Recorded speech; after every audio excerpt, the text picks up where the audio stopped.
Iran ने Israel को एक और बहुत बड़ी धमकी दे डाली है। ईरान ने इजराइल से कहा है कि अगर इजराइल ने ईरान की धरती पर कोई हमला किया तो तेल अवीव नक्शे से मिट जाएगा। कल ही आपको बता चुका हूं कि इजराइल ने सीरिया के अंदर ईरान के एक टॉप कमांडर के ऊपर एयर स्ट्राइक की, जिसमें उसकी मौत हो गई। लेकिन अभी तक ईरान की तरफ से इसका कोई जवाब इजराइल को नहीं दिया गया है। साइबर अटैक जरूर हुआ था परसों रात इजराइल के ऊपर, जिसके चलते हुए इजराइल की पूरी बत्ती गुल हो गई थी और कहा था कि यह साइबर अटैक ईरान ने करवाया है। लेकिन अभी भी कोई जवाब तगड़ा वाला ईरान की तरफ से नहीं दिया गया है। धमकियां बहुत सारी ईरान की तरफ से कल से अब तक आ चुकी हैं। तो क्या यह हमला जो हुआ है ईरान के कमांडर के ऊपर, यह हमला ईरान की धरती पर हुआ हमला नहीं है? क्या इजराइल अगर ईरान की धरती पर ही कोई हमला करेगा तभी ईरान इजराइल को कोई जवाब देगा? क्या ईरान के कमांडर की मौत उसके लिए कोई मायने नहीं रखती है? ये सारे सवाल इस वक्त ईरान के लोग भी पूछ रहे हैं और लगातार ईरान के तेहरान में लोग सड़कों पर उतरकर विरोध प्रदर्शन करते हुए इस बात की मांग कर रहे हैं कि हमारे कमांडर को इजराइल ने जो मारा है उसका जवाब ईरान को देना चाहिए। ईरान को भी इजराइल के ऊपर हमले करने चाहिए। हजारों लोग सड़कों पर उतरकर इस बात की मांग कर रहे हैं। वहीं दोस्तों खबर आ रही है कि अमेरिका ने इजराइल की उस रिक्वेस्ट को रिजेक्ट कर दिया है जहां पर इजराइल ने अपाचे लड़ाकू हेलीकॉप्टर अमेरिका से मांगे थे। दरअसल इजराइल इस वक्त गाजा के ऊपर जो कार्रवाई कर रहा है वो अपाचे लड़ाकू हेलीकॉप्टर के जरिए ही कर रहा है और ये सारे हेलीकॉप्टर अमेरिका ने इजराइल को दिए हैं। तो इजराइल ने कहा था कि हमारे पास हेलीकॉप्टर अभी कम है, आप हमें थोड़े से हेलीकॉप्टर और दें। लेकिन मीडिया रिपोर्ट्स के मुताबिक अमेरिका ने इजराइल की इस रिक्वेस्ट को रिजेक्ट कर दिया है और अपाचे लड़ाकू हेलीकॉप्टर देने से इनकार कर दिया है।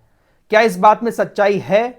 काफी सारी मीडिया वेबसाइट इस बात का दावा कर रही हैं, खुद इजरायली मीडिया ने भी यह दावा किया है। लेकिन दूसरी तरफ अगर देखें तो अमेरिका अब तक इजराइल को 224 हेलीकॉप्टर भरकर हथियार भेज चुका है, 20 जहाजों के जरिए हथियार भेज चुका है, 10,000 टन कुल मिलाकर अब तक सैन्य उपकरण, हथियार वगैरह सब इजराइल को दे चुका है। युद्ध शुरू होने के बाद से इजरायली रक्षा मंत्रालय ने खुद $2.8 बिलियन की एक्स्ट्रा खरीदारी अमेरिका से की है।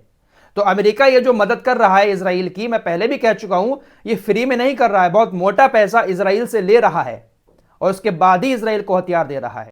दोस्तों इजराइल अपाचे लड़ाकू हेलीकॉप्टर की संख्या इसलिए बढ़ाना चाहता है क्योंकि इजराइल इस जंग को अब थर्ड फेज में लेकर जाना चाहता है। मैं आपको पहले बता चुका हूं, इजरायली सेना आने वाले कुछ हफ्तों में इस युद्ध के थर्ड फेज में जाने वाली है, जहां पर वो अपनी सेना को वापस ले लेगी गाजा से, सिर्फ बफर जोन बनाकर टारगेट करके हवाई हमले करेगी और इसके लिए उसको ज्यादा से ज्यादा लड़ाकू विमानों की जरूरत होगी। इसीलिए वो खरीदना चाहता था, लेकिन अमेरिका ने मना कर दिया है। अब इस बात में कितनी सच्चाई है, क्या वाकई में अमेरिका ने मना किया है या फिर चुपके चुपके से वो इजराइल को हेलीकॉप्टर भेज देगा? दोस्तों इजराइल का प्रधानमंत्री नेतन्याहू गाजा पर कब्जा करने के लिए एक प्लान बना रहा है और वो प्लान ये है कि उसने सभी यूरोपीय देशों से एक मांग की है कि वो अपने देश के दरवाजे गाजा और फिलिस्तीन के शरणार्थियों के लिए खोल दें। अगर कोई गाजा का या फिलिस्तीन का शख्स फिलिस्तीन की जमीन छोड़कर उनके देश में आकर बसना चाहता है तो उसको वहां पर रहने के लिए घर दें। इस तरह की अपील वो यूरोपीय देशों से कर रहे हैं जो उसके खास अपने दोस्त हैं। साथ ही साथ इसका एक मकसद ये भी है कि इन लोगों को ऐसी जगह पर बसाया जाए जहां पर या तो यहूदी रहते हो या किसी और धर्म के रहते हो जो इस्लाम के खिलाफ हो। अगर गाजा के लोग दूसरे देशों में जाते हैं तो उनको ऐसी जगहों पर ही घर दिया जाए। बेंजामिन नेतन्याहू को शायद ऐसा लग रहा है कि हम जब गाजा के लोगों पर जुल्म की सारी हदें पार कर देंगे, जब ये लोग बहुत ज्यादा परेशान हो जाएंगे तो फिर अपनी जमीन को छोड़कर दूसरे देशों में जाकर शरण लेंगे और जब दूसरे देश इनके लिए दरवाजा खोलेंगे तो ये आराम से गाजा की जमीन छोड़कर वहां जाकर बस जाएंगे और गाजा फ्री हो जाएगा। उसके बाद हम यहां पर हम कब्जा कर सकते हैं। वहीं दोस्तों खबर आ रही है कि इजरायली सेना ने 80 फिलिस्तीनियों के शवों को फिलिस्तीनी अथॉरिटी को दिया है और ये वो शव हैं जिनकी कोई पहचान नहीं है। कहां के रहने वाले हैं, क्या इनका नाम है, पूरी की पूरी पहचान मिटी हुई है। 80 शवों को गाजा और फिलिस्तीन की अथॉरिटी को सौंपा है। खबरें ऐसी आ रही हैं कि इजराइल ने जिन लाशों को फिलिस्तीन को दिया है उन लाशों के अंग निकाल लिए गए हैं, यानी मरी हुई लाशों के भी अंग जो है, जिस्मानी अंग, वो इजरायली सेना ने निकाल लिए हैं। पहले भी ऐसी रिपोर्ट कई बार सामने आई है कि कब्र खोदकर भी बाहर निकालकर मुर्दों के जिस्म से अंग निकाले थे। तो ये जो 80 लाशें सौंपी गई हैं, इसको लेकर यही कहा जा रहा है कि इनके भी अंग निकले हुए हैं। लाल सागर की बात करें तो हूतीज ने एमएससी यूनाइटेड जहाज पर एक बार फिर हमला किया। याह्या सरिया ने हमले के बाद बताया कि हमने कैप्टन को आदेश दिया कि वो अपने जहाज का रुख मोड़कर हमारी यमनी बंदरगाह की तरफ लेकर आएं, लेकिन 3 बार चेतावनी देने के बाद भी कैप्टन ने जहाज का रुख नहीं मोड़ा। तो उसके बाद हमने एंटी शिप मिसाइल से जहाज पर हमला किया। कितना नुकसान हुआ है इस बात की जानकारी नहीं दी है, लेकिन कई सारी एंटी शिप मिसाइल उस जहाज पर दागी गई हैं। खबर आ रही है कि इजराइल के गैलिली मेडिकल सेंटर में 13 इजरायली यहूदी सैनिकों को एडमिट कराया गया है जो बुरी तरह से गंभीर हैं। और ये वो सैनिक हैं जो लेबनान की सीमा पर तैनात थे। यानी हिजबुल्लाह भी उधर लगातार इजरायली सेना को निशाना बना रहा है।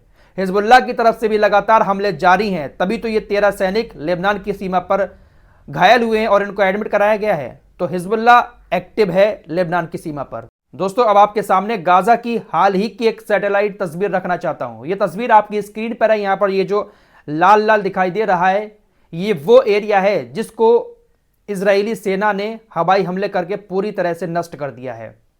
सारी की सारी बिल्डिंगों को तबाह कर दिया है। जो सैटेलाइट तस्वीर सामने आई है उसके मुताबिक पिछले 3 सालों में सीरिया और अलेप्पो के अंदर भी इतनी तबाही नहीं हुई जितनी तबाही 7 अक्टूबर से अब तक इजरायली सेना ने गाजा के अंदर कर दी है। वॉशिंगटन पोस्ट ने इस सैटेलाइट इमेज को जारी करते हुए लिखा है कि इस शताब्दी की यह सबसे बड़ी तबाही है। ऐसी तबाही पिछले कई सालों में नहीं हुई इतनी जल्दी, और ना ही आने वाले कई सालों तक ऐसी तबाही कहीं पर हो सकती है जितनी तबाही इजरायली सेना ने गाजा के अंदर इतने दिनों में मचा दी है। तो इससे आप अंदाजा लगा सकते हैं कि गाजा किस तरह से पूरा तहस नहस हो गया है। इतना सब कुछ इजरायली सेना ने कर लिया, लेकिन इसके बाद भी हमास को जरा सा भी नहीं हिला पाए हैं। इजरायली सेना के जो चीफ ऑफ स्टाफ हैं उन्होंने कहा है कि हमास को खत्म करने के लिए हमारे पास कोई जादुई समाधान नहीं है। कोई ऐसा जादू नहीं है कि हम हमास को फौरन खत्म कर दें। हमें नहीं समझ आ रहा है कि उसको कैसे खत्म किया जाए।